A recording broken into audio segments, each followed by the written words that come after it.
Shit. Hello, this is Kev, and this is Black Men Being Brutally Honest. And thanks for your support as of late. And if you haven't, go below the screen, hit the subscribe button, hit the like button, hit the notification bell. And when the menu pops up, hit all when you hit notifications. All right, let's begin. I was looking at this app called Facebook, and I ran across a post in my female extension group, and this young lady posted this an article on this book, The Conspiracy to Destroy Black Women by Michael Porter. Michael Porter, a black man. Okay.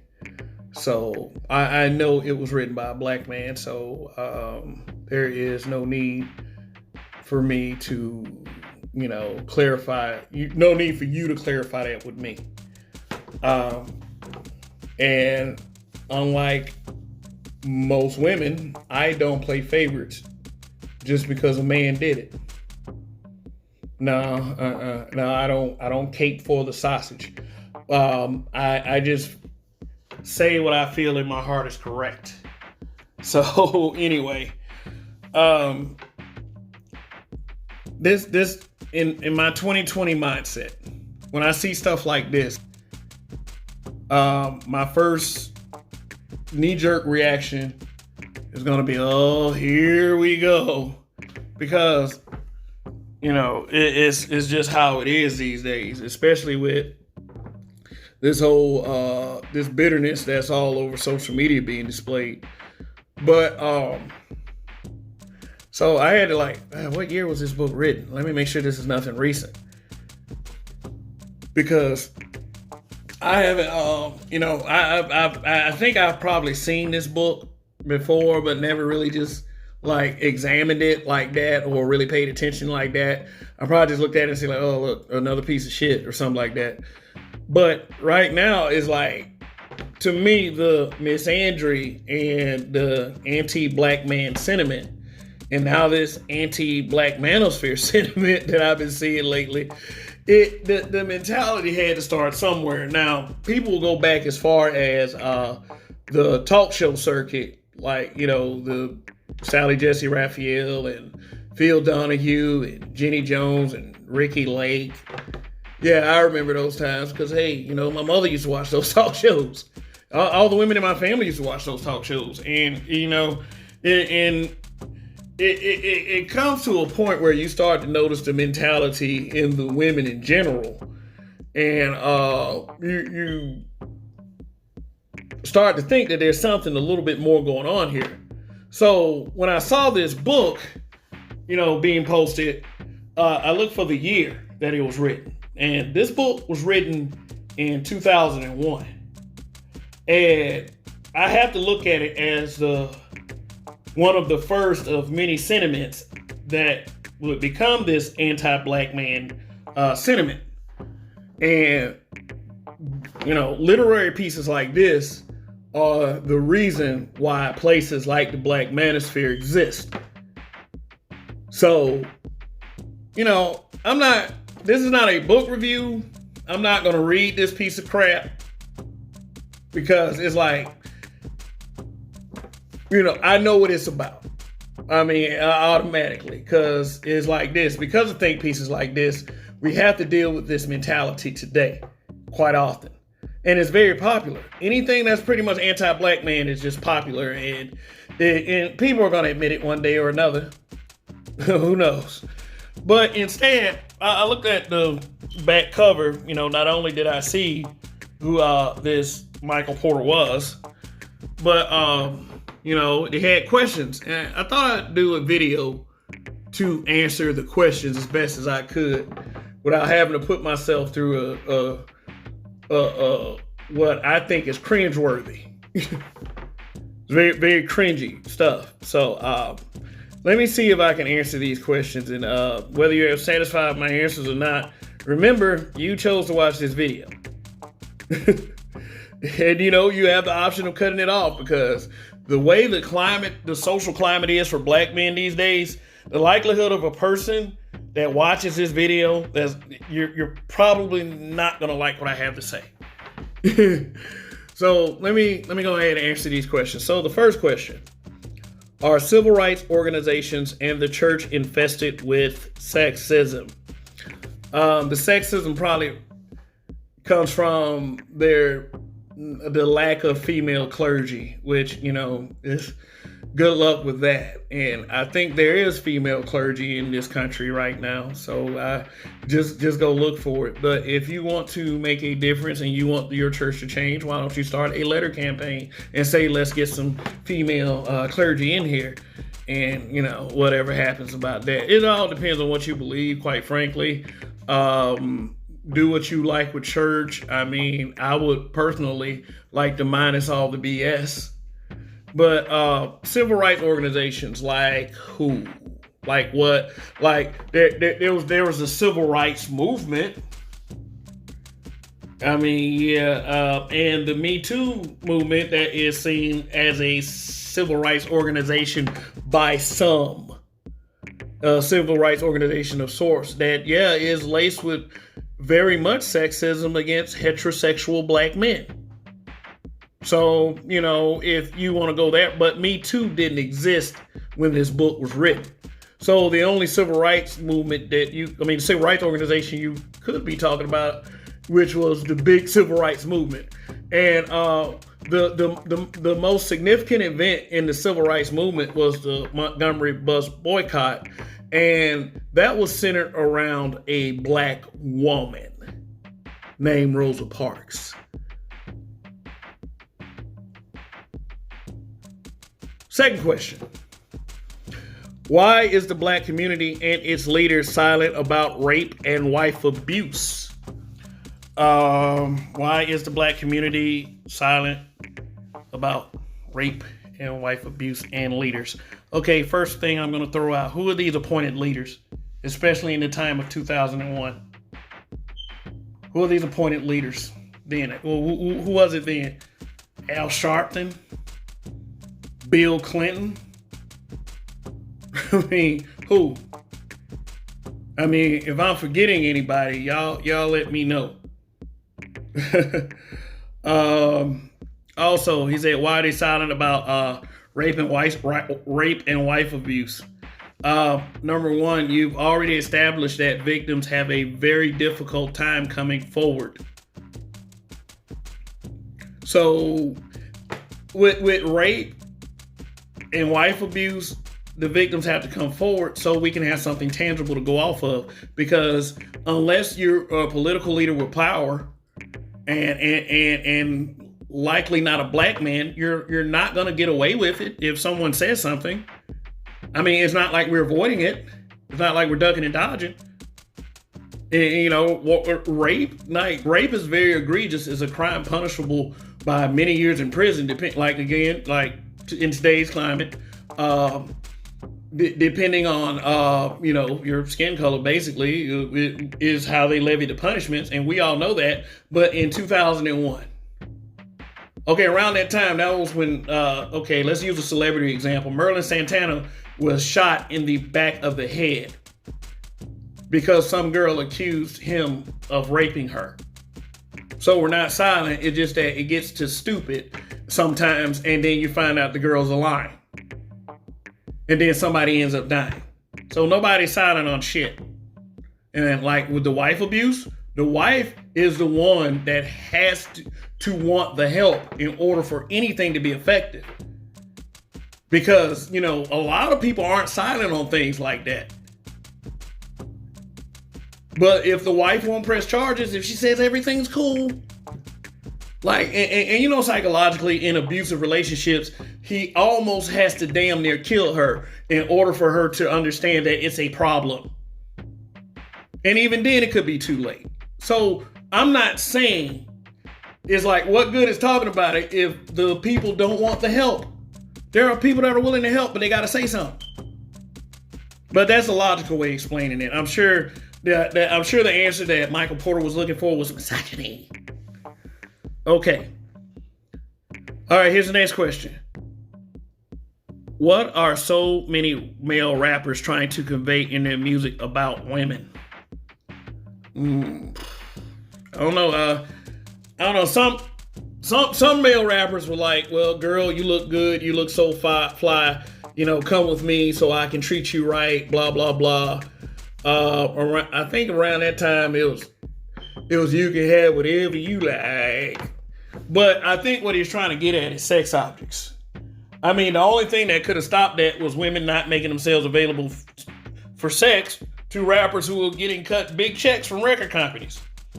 I mean, you know, nobody's putting a gun to anybody's head and making them be a groupie. And I mean, like, and now with today's climate, you know, you got thoughts as rappers right now. So it's like if you've gone from but we're talking about like in the area of 2001, which you had by then you had a lot of female MCs that were on fire.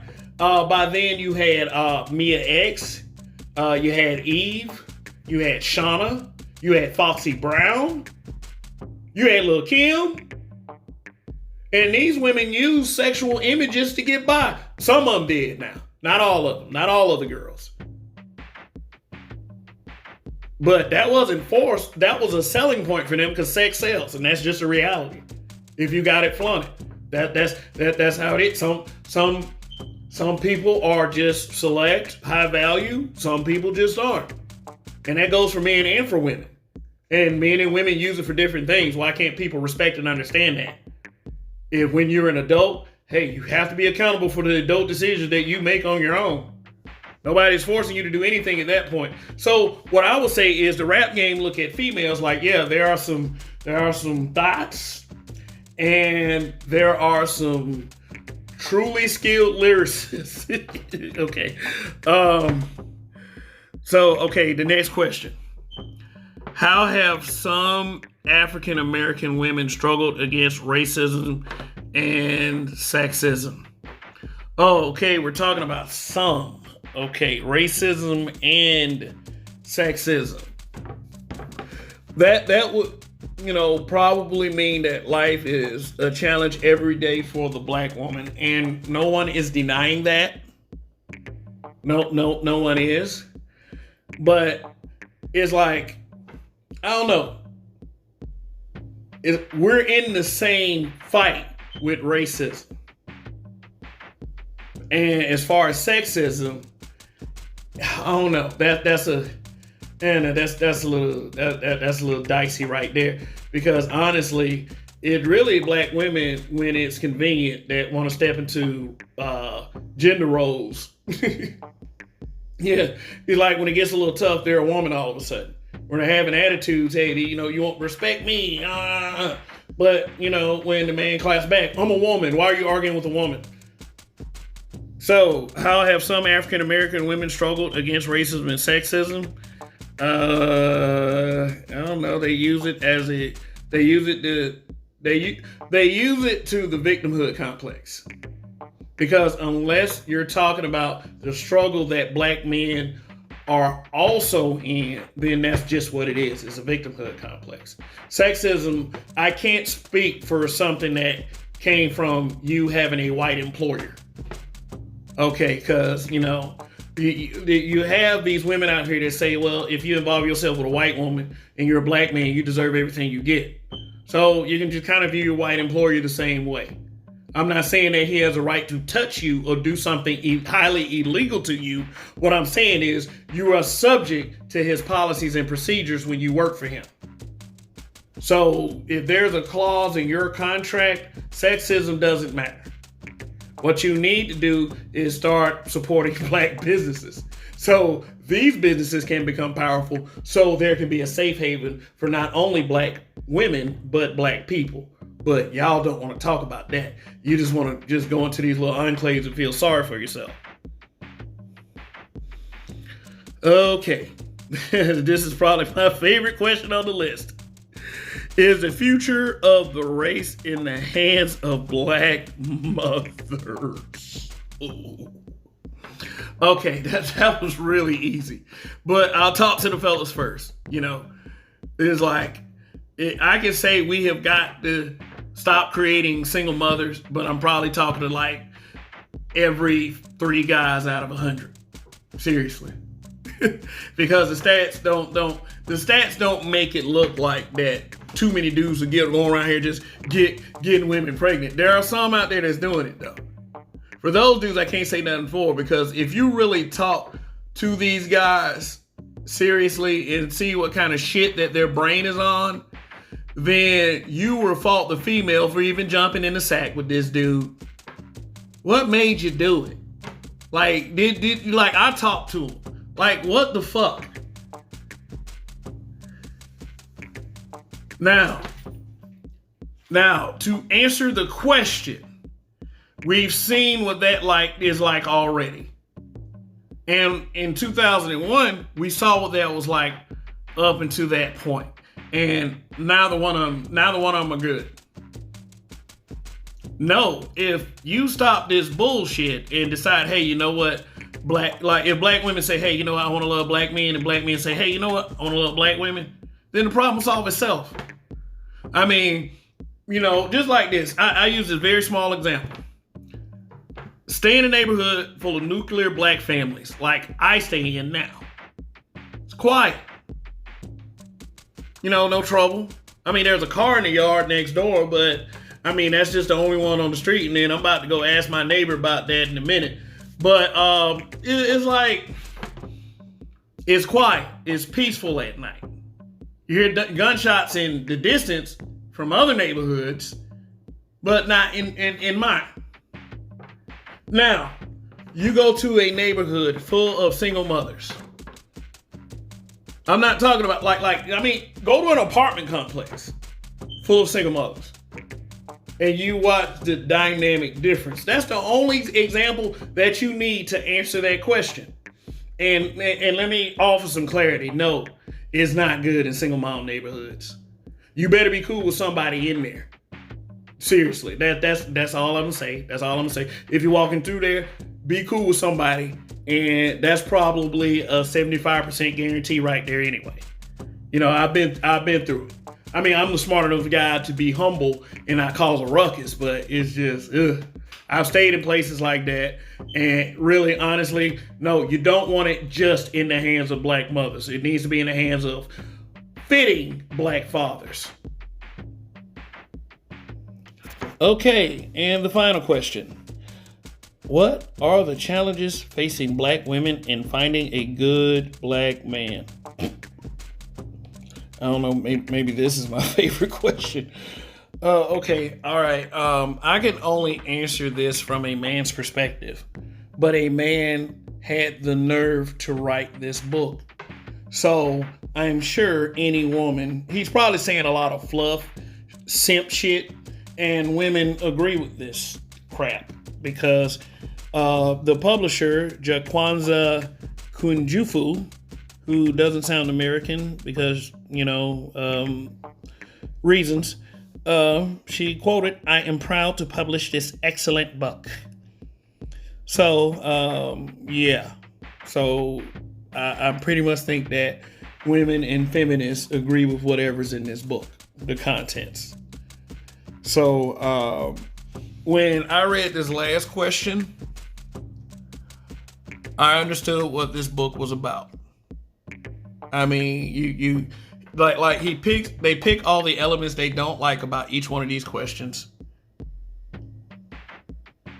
and they make general blanket statements. I bet you blanket statements all over this book. So, answering from a man's perspective that you're not going to agree with. Here's a challenge.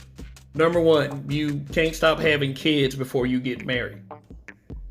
And there's a large percentage of black women that do that. A very large percentage. It's by process. I'm trying to think. Let me see if I get this right, because Roger said this before. Roger, my habitual line stepper brother. Let me see. He said that if you minus the ones that have kids, the ones that have bad attitudes,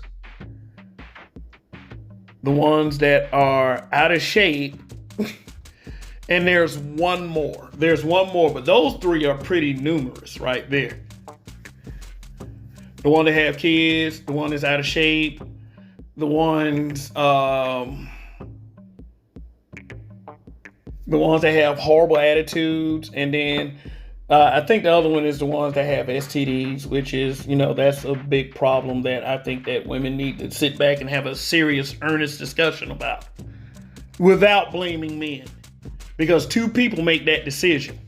When you eliminate those four, the single men and high value men, take it from them,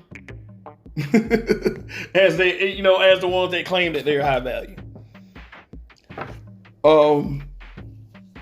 It's slim pickings out here. It's slim pickings out here. Now, if that answers the questions and the challenges, because a lot of women say, like, okay, let me use the Kenya Moore response. Kenya Moore, of course, was on Real Housewives, a show full of women that are not married, run by a white guy, and is very, very demoralizing to black men, and I got a couple of examples of that, but not getting into those right now. According to her, black women can't find a good black man because they're either married, broke, gay, or in prison. Either married, broke, gay, or in prison. So 51% of, okay, I don't want to start throwing out dummy percentages, but I know it's in the neighborhood of 50% of, black men are single with no kids. So, the ones that are available. So it's in that neighborhood. Like, if anyone wants to comment, and think that, oh, I got you. No, it's not this percentage, it's this percentage. Just leave a comment in the comment section. I'm a pretty good guy about it, owning stuff. So, but my haters say I don't. But the last question, honestly, Kenya Moore's response to a question like that is bullshit anyway, because if you knew how Kenya was and how she carried herself on the show, if it was anything like in reality, because she was said to have been engaged 5 or 6 times, and it's like I argue that with women. It's like they were like, she is valuable. She was engaged 6 times. I was like, that's not good, because that means that men asking her to marry, but they discover they don't want to marry her. That's not an argument at all. But I do understand that it was little poisonous doctrines like this that really shaped the mentalities of young women and fueled the fires of black feminism. And I don't understand why any black woman is a black feminist, even after answering these questions, because boy, wow. Now, if this kind of jargon, if this kind of narrative had stopped in 2001 when this book was published, I would have probably not have done this video. But in 2020, we understand that gender relations in the black community, and people will be like, well, man, it's just social media. People don't act like that in real life. People don't act like, get the fuck out of here. The people on social media are real people. Seriously. They may hide behind profile, but those intents are for real. Like, they go, the fake person is at their jobs. The fake person is always at your job. So, anyway, the purpose of this book, is by design. It's the only intent is really to divide black men and black women, to further divide the relations. And obviously there are some young ladies that are paying attention to this crap today. I got it off Facebook. It was posted today. Now, since they're still talking about this book in 2020, This book was like the precursor to guys like Derrick Jackson, you know. And I mean, maybe this is where he got it from, you know. He probably, like, it's like, he probably said, look at this BS, but once it's sold with black women, then he was like, well, I know what I want to do when I grow up. I don't know how I'm going to make money. I'm going to hustle. And, you know, when you go for, oh, you're accusing, and people are going to be like, you're accusing Derrick Jackson of being a hustler. I'm like, it won't be the first time. Shit. So, anyway, that's all I have to say about this. I'm not going to spend any more time on it. I think, you know, nearly a half hour is enough. But it's just it's bullshit. The only intent was to turn black women against black men. So black people is like, as long as these narratives have potency and power, we're never going to get anywhere as a people. I'm sorry if you don't like some of the words of some of the black men speaking on social media, but you're probably just going to have to get over those guys. But, of course, you're accused of black manosphere of that all the time. So it's no realistic way of stopping it unless you stop giving people stuff to talk about. There's no conspiracy. The only conspiracy to destroy the black women would be from anywhere else except black men. Period. If you want to know if there is a conspiracy to destroy black women, ask your sons, because this whole thing right here didn't shape up to do nothing but blame black men.